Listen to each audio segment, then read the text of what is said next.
Hey, this is Phil Ratcliffe with Rebel Financial, and thanks for tuning in again to another one of our live stream broadcasts. Today, we are lucky to have Tim Gorrell. He is the director of the Ohio Tuition Trust Authority. Here's a little bit of his background. He served 31 years in the U.S. Army, so a long history, retired as a colonel. Worked to be in charge of our Ohio National Guard for a while, and then before you came to the Tuition Trust Authority, you were the head of the Ohio Veterans Affairs. So thank you so much for your service. Thank you very much for being here with us today. And we're going to talk about something exciting, 529 plans. And so college saving, kind of going on a theme we've been going on for the last month, a very important thing to a lot of Americans, and we're very lucky to have you here so we can hear it from a person that's actually in charge of one of the more successful 529s in the country. But let's start simple. So can you tell us just a little bit about 529s for maybe some people that aren't as familiar with them? Sure. Thanks, Phil. Thank you for having me here. Absolutely. Ohio, like in many areas, has been a leader. We initially started 529 savings concept up almost 25 years ago. And it started with a guaranteed plan where people could buy units or credits, and as a result of that, that's where some of the myths today come from, because those were looking to save and invest, make investments for beneficiaries to go to school here in Ohio. Yes. In the mid 90s, the rules changed, and 529 comes from the Internal Revenue Code 529. It's very, very, very simple, and there's approximately 100 plans across the country, and these are affiliated with states. Yes. And Ohio, again, is a leading edge of that, and to encourage individuals to save for college, and we to invest. Sure.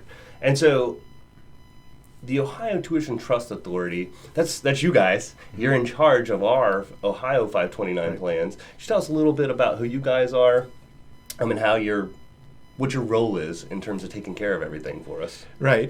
We take it very much to heart, the Ohio Tuition Trust Authority, because we understand that people make decisions as where to invest, and we understand that they choose the Ohio 529. They're trusting us to make wise and prudent investments, and that over time that these investments will grow so that they'll be consistent to their goals as far as education after high school, and those funds are available to the best degree possible. As we know, there's no guarantees in the stock market, but I think with our partners, we're very prudent and diligent in our investment strategies. Ohio is one of the top plans in the country. We, of course, we're incredibly biased by that, because we do, but outside entities have indicated this. Morningstar, which rates plans annually, we receive a silver rating from them. Yeah, I saw that. And so we're within the top 10. There's only 3 that are gold, and we're among a handful that are silvers. We're very proud of that this is somebody outside our agency, outside the state, looking at it in the industry and saying that this is a good plan. We also, Saving for College, they do quarterly evaluations, and we're rated top 10 in the country in that regard too. And so we're very proud of what we do. We offer two plans to our investors. There's a direct plan, which is basically a do-it-yourself. It has much lower fees, and we have either age-based or risk, different risk options that are available, or even if someone wants to invest and pick a la carte, those options are available. Absolutely. And our principal partner in that space is Vanguard. And then if you have a financial advisor and you go to your advisor route, there's an array of BlackRock products. That's our principal partner who we invest with. Absolutely. So I personally have 4 accounts through College Advantage and am very familiar. If you're a Ohio resident, you should probably have a plan if you have children that are younger. So that's kind of my next question, that kind of getting into that is, why should Ohio residents really consider our plan as opposed to the other 99 others, or 98 others out there, right? Right. Yeah. Yeah, there's actually a little over 100. Only one state doesn't have it, that's Wyoming, Okay. but the District of Columbia has one. So they're throwing the numbers off. So it is. It is. It's a competitive landscape, but one that we think that our plan is very, very sound investment strategies. It's proven over time. And there's changes in the market. I mentioned our partners, Vanguard and BlackRock. We have the talent and genius of the number 1 and 2 asset managers in the country, perhaps in the world, at our beckon. They do the research, they do the analytics, and are constantly. And so it's not that what we did 3-4 years ago, we sustain that strategy. We're always looking to market fluctuations and. Well, you take care of things, because I remember it used to be Putnam, and you were on top of it and said, "Hey, I think we need to make an adjustment to BlackRock." Right. Yeah. Right, and we did, and so Ohioans and even beyond Ohio, we as we said we have a premier program, and people can invest confidently, and because at the end of the day, what we want is to empower people. There's myths associated to it that is my son or daughter a beneficiary, grandchild, grandson, niece, nephew? Are they going to go to a 4-year college? Yeah. And I mentioned at the beginning of our conversation the guaranteed plan and some of the myths associated with that.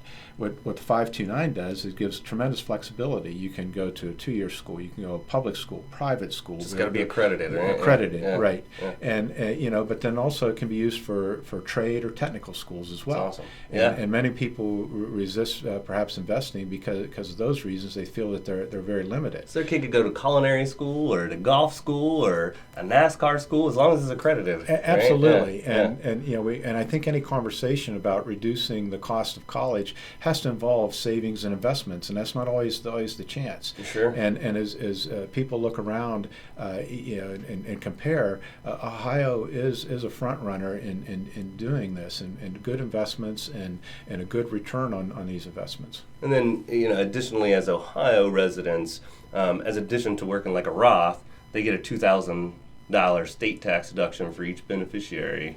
When they put in there as well too, so that's on top of low cost, great management as well too. Right, absolutely, and that's an appeal for Ohio residents. I appreciate you bringing that up because it's the other benefit of 529 plans is because they grow tax free, and when withdrawals are made for qualified expenses per 529, they're not taxed at all. And as you noted, Ohioans can get up to a $2,000 income tax deduction. It's one of my things on my list that I haven't done. I'm going to call my representative Heather Bischoff. But I know last year there was Senate Bill 6 going through to raise the deduction to $10,000, and I think it got stuck in the House. So I haven't heard anything that it's gone away. I think it's just stuck there. So that'd be nice to have a $10,000 deduction rather than $2,000 as well too. So if you know your congressperson or state representative or what, so give them a call and tell them to push that through in the House. Okay. So let's see here. So you mentioned that you guys have ranked well. You're silver with Morningstar. I mean, I've been following you guys for a long time, and it's kind of weird. I've been in the business for 14 years, and I've always seen Ohio's plan pretty much do consistently well up there. I think the Putnam was behind for a while, but the Direct has always been up there. And I was like, man, I'm kind of lucky to just be an advisor in Ohio. Over time, what do you think has really helped you guys to keep that level of oversight and doing well for the investors? I think it's a passion and commitment to the savings. From obviously the administration, the governor's office sets the tone for these things. It's very important. Our staff and along with our partners are very aggressive, very committed. It's great to come to work each day. My staff is the same way. That we come to work, and what we do each day makes better for people in their lives. Absolutely. And so there's that fundamental that people commitment to what we're doing. And our partners, I talk about Vanguard and BlackRock. We have the Dimensional Financial Advisors, Fifth Third Bank are among our partners, and all of them. I mean, we're treated as equals, and there's an equal commitment to that. And so when people choose Ohio 529's College Advantage to invest in, they can do so with the confidence that there's this commitment behind it. You guys are on top of things. I mean, even when I saw the legislation come through for, I don't think you guys manage this one directly, but the ABLE accounts, the new 529As that are coming out, we're like the first state to jump on top of that as well too. So it's great that we do that. So do you see any challenges or opportunities, coming across the horizon for you guys as an organization or for 529 account holders? Well, one, I think there's these aren't new, but I've talked about myths, and I think that we need to have a consistent and persistent communication about overcoming these. About who can open an account. In essence, anyone can open an account. You can open an account for yourself. We encourage parents, ideally, is whenever a child is born, to start savings. Some people will talk themselves out of it because it's like, well, we didn't start, and before you know it, a beneficiary, a child is in kindergarten or they're in middle school, and any time's a good time, and anyone can open an account, to start. It's just not parents, grandparents. Yeah, we've had lots of clients open accounts for nieces and nephews, and whatever the case. You can contribute to somebody else's, or you can open up your own, even if it's not your kid, if you want to be in control of it. Right. So yeah. And the other piece of it was that people will say, well, what if the beneficiary doesn't go to school, or what if they get a scholarship or some other type of financial aid? Sure. There's great flexibility of changing the beneficiary. The account owner is the owner of the account and can give it to another child, another grandkid, another niece, another nephew, virtually any family member, or use it for themselves. Sure. If they need to go back and retrain or what so, or right. I even had one client that went for himself to go back to golf school just for fun, but it was accredited, and he is a better golfer now. Right, it's a qualified so, expense. Absolutely. And going back to that, because and I think that's a good point, as far as even after perhaps college or just being retrained to do another career, if you don't use it, maybe in the traditional sense of for a 4-year college or school, then you can use it for these other things. I think that we can agree that despite the efforts of reducing cost of college, there's going to be an associated cost. And whenever you do get a scholarship or whenever you do get some aid, there's still going to be cost affiliated. And if you're going to save, I mean, I've done this a few times just to show people the math of it. And if somebody ends up taking a premature withdrawal, say you saved, it takes about 16 years to break even with the tax preferences or what, so that even if you get a 10% tax penalty, as long as you made 5 or 6%, you're better off than having an after-tax account where you pay taxes every year. And so you're going to have it in there for 18 to 25 years. You're still going to come out ahead, even if you paid a tax penalty. Right. Now, of course, taxes can change in the future, so you should talk to your financial advisor or your tax advisor or what so. But it's interesting to me. And, I mean, there's some flexibility, like you said, as well, too. If they get a scholarship or what so, you can deduct that amount off and withdraw it. You have to pay taxes, but no penalties. Right. You're not going to get penalized because your child did well and earned something, from their hard work or what so either. Well, that about wraps it up for today. We want to thank Tim for being here with us. That's awesome to hear exactly how you guys are doing it, that you're there looking out for us, and why we have such a great state plan. I want to go over something real quick. I mentioned it last week. Starting this week, we're starting our promotion or our contest that if you join us for our live streams, then every week we're going to give away an Amazon Dot. Okay, so this is that cool thing, the Echo from Amazon, that you can order things, you can talk to it, you can ask it questions. It's really great. We have a couple of them in the office. I have 3 of them at my house. They're awesome. But anyways, the way that it works is below this week's episode, you're going to see a little link that you will click to register on our website. And the only other thing that you have to do is write a comment below this. Ask us a question. Tell us how you liked it.